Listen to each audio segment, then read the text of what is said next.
امریکہ قرضوں اور سود کی دلدل میں ڈوب رہا ہے اور ماہرین کہتے ہیں کہ دنیا کی سب سے بڑی قوت اپنی مالیاتی تاریخ کے سب سے بڑے کرائسس کا سامنا کر رہی ہے۔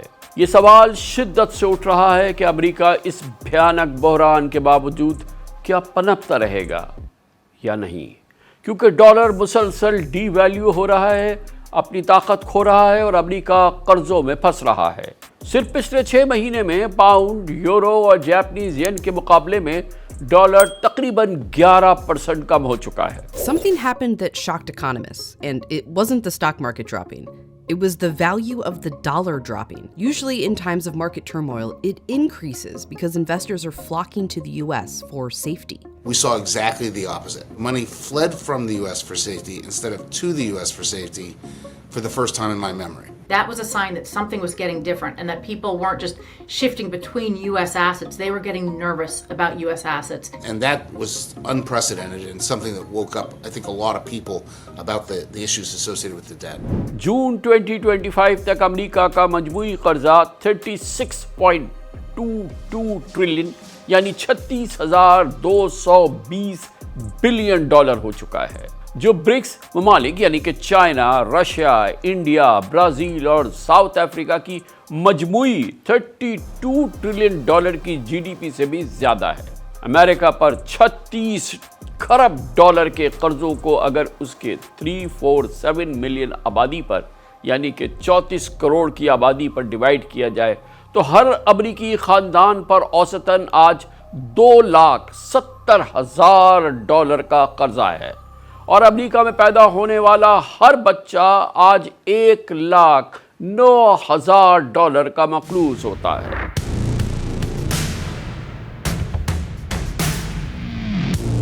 آپ سوچ رہے ہوں گے یہ کیا ماجرا ہے، میں آپ کو سمجھاتا ہوں۔ دنیا کی یہ سب سے بڑی قوت سپر پاور امریکہ دنیا کی سب سے بڑی ڈیٹر کنٹری یعنی کہ سب سے بڑا مقروض ملک ہے۔ امریکہ پر کس ملک کا کتنا قرضہ ہے؟ ہم تو اپنے قرضوں کو روتے ہیں، امریکہ کا سنیں۔ قرضوں کے دلدل میں واشنگٹن کے پھنسنے کے ورلڈ اکانومی پر کیا اثرات ہو سکتے ہیں یہ بھی میں آپ کو سمجھاتا ہوں۔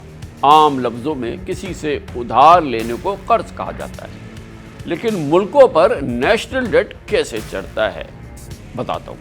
قومی قرضہ اس بجٹ یعنی ڈیفیسٹ یا خسارے سے جنم لیتا ہے جو ایک ریاست کی آمدن یا ٹیکس انکم اور اس کے خرچے کے فرق کے نتیجے میں سامنے آتا ہے۔ کیا انکم ہے اور کیا خرچہ ہے؟ امریکہ دنیا میں سب سے زیادہ سوشل سیکیورٹی پہ خرچ کرتا ہے، جیسے بے روزگاروں کے لیے الاؤنس، ریٹائرڈ ملازمین کی پینشن، ہائی اسکول تک مفت education, medical facilities, infrastructure, army, navy, air force کے اخراجات اور سپر پاور ہونے کا بھرم قائم رکھنے کے لیے غریب ملکوں کی مدد کے لیے مختلف پروگرامز وغیرہ وغیرہ۔ اضافی ایکسپینڈیچر، اضافی خرچوں کو پورا کرنے کے لیے امریکی حکومت لوکل اور انٹرنیشنل مارکیٹس میں بانڈز اور ٹریجری بلز کی شکل میں لانگ ٹرم قرضے لیتی ہے، جس میں سود در سود اضافہ ہوتا چلا جا رہا ہے۔ U S federal budget archives کے مطابق جارج واشنگٹن سے لے کے باراک اوباما تک 220 سالوں میں امریکہ پر 12 کھرب ڈالر یعنی 12 ٹریلین ڈالر کا قرضہ تھا، لیکن آمدنی میں اضافہ نہیں ہو رہا اور اس کے نہ ہونے اور اخراجات بڑھتے جانے سے اب تک امریکہ کا مجموعی قرضہ 36.22 ٹریلین ڈالر یعنی 36,220 بلین ڈالر ہو چکا ہے، جس میں 29 ٹریلین پبلک ڈیٹ ہے اور 7 ٹریلین انٹرا گورنمنٹ ڈیٹ شامل ہے۔ 2035 میں امریکہ پر مجموعی قرضہ 52 ٹریلین ڈالر ہونے اور سالانہ انٹرسٹ پیمنٹ 1.8 ٹریلین ڈالر ہونے کا امکان ہے۔ Here's a look at the running national debt clock in the US. It's just over $36 trillion. The debt is about double what it was just 10 years ago. You can blame both Republicans and Democrats for that. And yes, some more than others, even setting the pandemic aside, but consistently all American presidents in the last 20 or so years have spent deep into the red.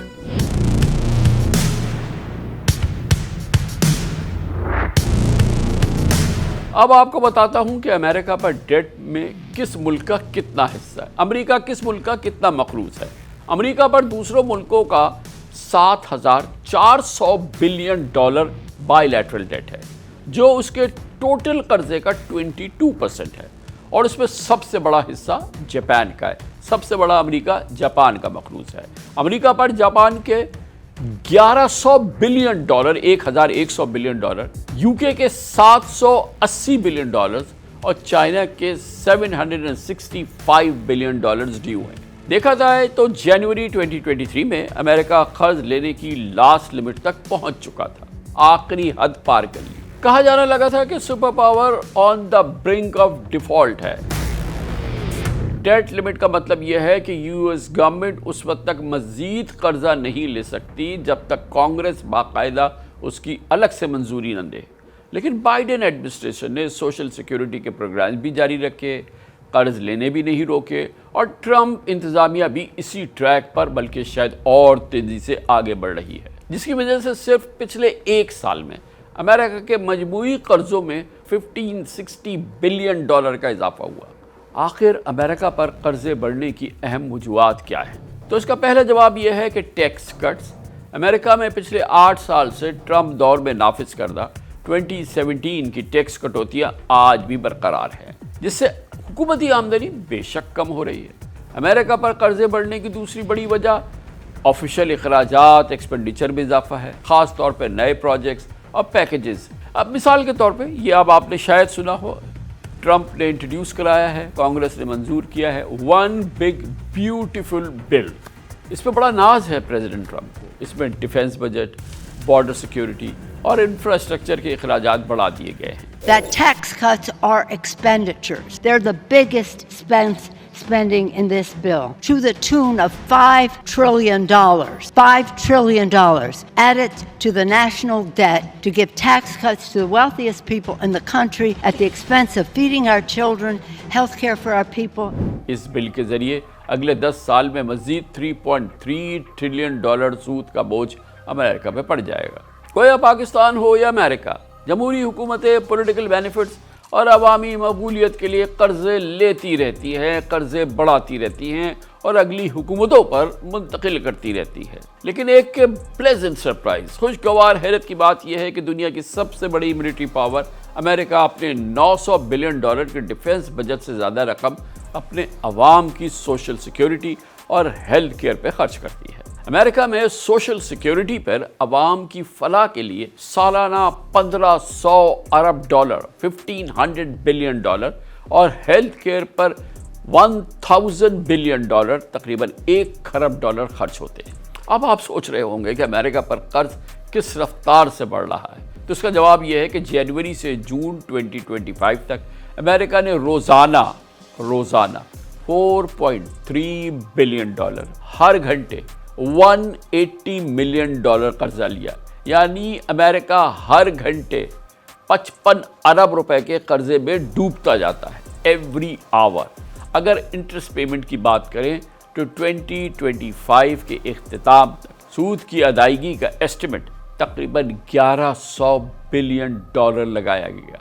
گویا امریکہ روزانہ $3 billion $3 ارب اور ہر گھنٹے $125 million interest payment کرتا ہے۔ امریکہ کی اپنی قرضوں پر روزانہ $3 بلین سود کی ادائیگی پاکستان کے 1000 ارب روپے کے سالانہ ترقیاتی بجٹ سے کچھ ہی کم رقم ہے۔ The Congressional Budget Office expects net interest costs in 2025 to surpass spending on Medicare, Medicaid, and national defense. The cost to service the U.S. debt is expected to be 18% of total tax revenue this year. In 2022, that figure was less than 10%. The most significant threat was our national debt. Interest rates possibly would go up as our debt continued to increase. It would just squeeze the defense budget at a time of increasing international and geopolitical concerns. امریکہ پر دنیا کی سب سے بڑی economy ہونے کے باوجود قرضوں کا بوجھ اتنا زیادہ ہو چکا ہے کہ پوری دنیا کے تمام بلینئرز کی دولت کو جمع کر لے